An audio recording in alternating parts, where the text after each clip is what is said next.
Bonjour, bienvenue à tous. Aujourd'hui, on va faire une réaction de précipitation. Donc, on va faire un petit retour en arrière. On a parlé en fait des reins dans les cours passés. On va parler aujourd'hui de pierres aux reins, aussi appelés les calculs rénaux. On va aller voir qu'est-ce que c'est ensemble, en fait, des pierres aux reins. En fait, les pierres aux reins, c'est des petits amas qui vont se former dans nos reins, évidemment.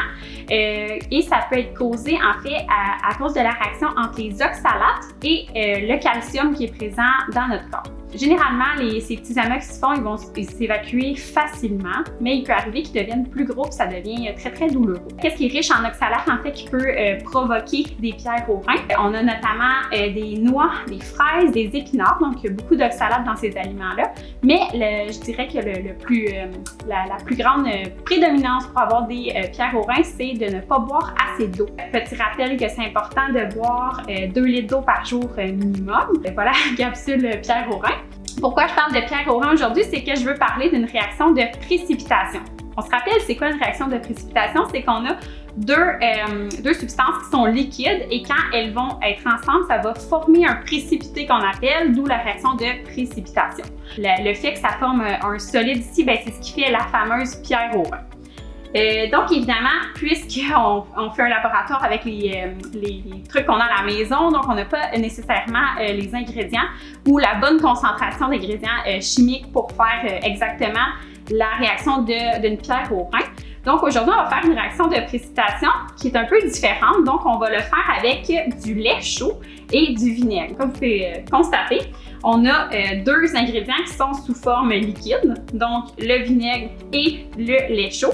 Et quand on va les mettre ensemble, on va avoir la formation d'un précipité qui va s'appeler dans ce cas-ci le caillé. Donc, on va faire finalement cailler du lait et on va pouvoir aller voir en fait la formation du précipité. Une réaction de précipitation, c'est une réaction qui est chimique. Qu'est-ce qui est important de se rappeler? C'est la fameuse loi de la conservation de la matière. Donc, on a vu ensemble, donc rien ne se perd, rien ne se crée, tout se transforme. La masse qu'on a au départ et la masse qu'on va avoir à la fin, donc qu'est-ce qu'on va avoir dans nos réactifs et dans nos produits, c'est supposé être la même masse. Donc, on ne devrait pas avoir perdu, même s'il y a la formation d'un précipité. Alors, on va commencer, on va prendre notre bécherre dans lequel on va faire notre mélange, on va aller le peser vide et on va aller ensuite peser nos ingrédients et aller voir la masse à la fin pour s'assurer qu'on a vraiment la même masse du début à la fin.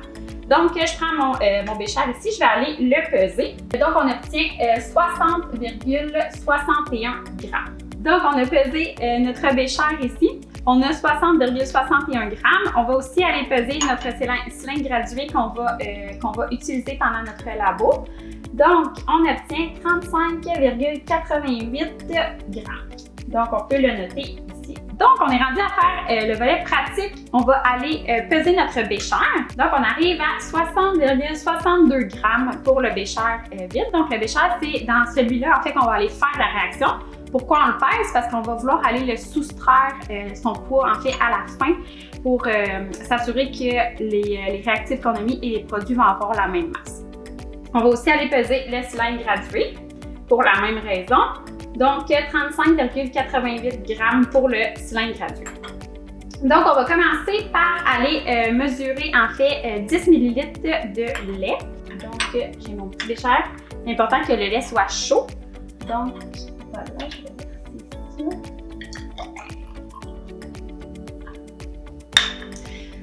Voilà. OK, donc comme on a appris, on se rappelle, le ménisque doit être dans le bas de la ligne. Voilà. Donc, on a 10 ml ici de lait que je peux aller verser dans mon bécherre. Voilà. Là, je vais devoir aller également mesurer 10 ml de mon vinaigre. Évidemment, je dois rincer mon cylindre gradué. Pourquoi? Parce que la réaction pourrait commencer dans le cylindre gradué, puis c'est pas ça que je veux. Donc, je veux aller mesurer vraiment tous mes réactifs avant l'expérience. Donc, je vais aller le rincer. Si vous avez de l'eau distillée à la maison, c'est encore mieux. Sinon, ça peut être l'eau du robinet, puis c'est pas la fin du monde. Maintenant, on va aller mesurer 10 ml de vinaigre. Donc, le vinaigre blanc que vous avez à la maison. Donc, j'en ai un petit peu trop. Voilà, 10 ml. Donc, important à ce moment-ci, on va aller peser nos deux récipients en même temps sur la balance pour aller voir vraiment tout ce qu'on a avant la réaction. Donc, on vient mettre ça ici sur la balance. On obtient 116,55, donc on peut inscrire le poids total. Et ensuite, on va pouvoir aller faire notre réaction. Donc, on va aller verser le vinaigre dans le lait. On va pouvoir aller verser le vinaigre dans le lait. Qu'est-ce qu'on va observer en fait, c'est qu'il va y avoir des précipités qui vont se former. Donc, on appelle le caillé. Donc, si on prend une minute pour regarder qu'est-ce qu'on a comme réactif, on a du lait qui est liquide, on peut le voir, donc il n'y a pas de précipité, qui est translucide comme notre vinaigre ici. Donc, on a deux éléments qui sont liquides et on va voir qu'on va avoir on va former en fait un solide. Donc, allons-y. Je verse. Voilà. Donc, je vais brasser un peu. Donc, on va laisser le temps de se former. On commence à voir en fait l'apparition de caillé, donc une réaction de précipitation.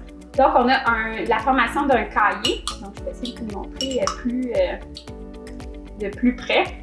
Donc, on peut voir la formation en fait d'un précipité qui est solide, là, qui va se former dans notre bécher. Alors qu'on avait en fait deux substances qui étaient liquides. Maintenant, on va s'assurer en fait qu'on n'a pas perdu de produit pendant notre expérience avec la loi de la conservation de la matière. Donc, qu'est-ce qu'on va faire? C'est qu'on va aller peser le bécher avec nos deux ingrédients à l'intérieur. Et on obtient donc 80,15 grammes. Donc, on peut noter ceci. Et maintenant, on va passer au volet plus théorique. Donc, on va aller faire nos calculs pour être sûr de n'avoir perdu rien dans l'expérience. Les informations qu'on a récoltées pendant le laboratoire, on a commencé par aller peser le cylindre gradué vide. On a obtenu 35,88 grammes. Ensuite, pour notre bécher vide, on a obtenu 60,62 grammes. Ensuite, on a été peser donc la masse totale avec donc le cylindre, le bécher, le lait et le vinaigre et on a obtenu 116,55 grammes. Et finalement, on a pesé la masse finale du bécher après la réaction qui était de 80,15 grammes. Donc, nous, ce qu'on veut prouver, c'est que la masse qu'on va retrouver dans les réactifs et dans les produits, elle est la même. Donc, notre produit, notre masse finale, en fait, c'était de 80,15 grammes. Donc, ce qu'on a obtenu dans nos produits. Donc, évidemment, dans notre masse finale du bécher, bien, dans le bécher, on avait le lait et le vinaigre. Mais à ce moment-là, ben, on n'avait plus le cylindre. Hein? On a retiré le cylindre puisqu'on a versé le vinaigre dans le lait. Donc, qu'est-ce qu'on va faire? C'est qu'on va prendre la masse totale et on va aller retirer le poids du cylindre gradué. Donc, 35,88 et on va voir si ça a bien respecté la loi de la conservation de la matière. Donc, allons-y. Pour avoir la masse des réactifs, on va donc faire notre masse totale, 116,55 grammes. Et on va venir soustraire, en fait, la masse de notre cylindre gradué, donc 35,88 grammes. Si on fait le calcul, on fait 116,55 moins 35,88 et on obtient 80,67 grammes. Donc, ce qui veut dire que si on enlève la masse de notre cylindre dans nos réactifs, on avait une masse qui était de 80,67 grammes. Et lorsque la réaction va se passer, après, on a 80,15 grammes. Donc, puisque ces masses-là sont très similaires, en fait, on peut dire que notre laboratoire respecte la loi de la conservation de la matière. On peut quand même observer une petite variation, donc entre notre 80,67 grammes et nos produits. Donc, si on vient faire la différence entre les deux, 80,15 grammes. Donc, si on fait le calcul, on voit qu'on a 0,52 grammes de différence.